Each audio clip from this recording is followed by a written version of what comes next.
দীর্ঘ ১৭ বছর পর দেশের মাটিতে পা রাখল বিএনপির ভারপ্রাপ্ত চেয়ারম্যান তারেক রহমান। বৃহস্পতিবার সিলেট ওসমানী আন্তর্জাতিক বিমানবন্দর থেকে ঢাকার উদ্দেশ্যে ছেড়ে আসা বিমানটি ১১টা ৪০ মিনিটে ঢাকার হজরত শাহজালাল আন্তর্জাতিক বিমানবন্দরে অবতরণ করে।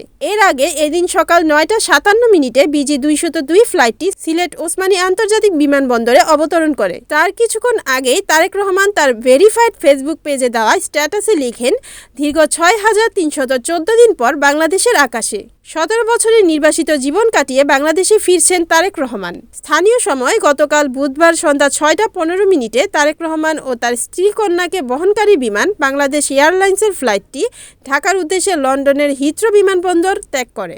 এদিকে তারেক রহমানের আগমনকে কেন্দ্র করে ঢাকা ও সিলেট বিএনপি নেতাকর্মীদের মধ্যে উৎসবের আমেজ বিরাজ করছে। বিশেষ করে রাজধানীর ৩০০ ফিট এলাকায় তার জন্য বিশাল সংবর্ধনার আয়োজন করা হয়েছে। শাহজালাল বিমানবন্দর থেকে তিনি সরাসরি সংবর্ধনা মঞ্চে যোগ দেবেন বলে দলীয় সূত্রে জানা গেছে। Desk news, NNTV।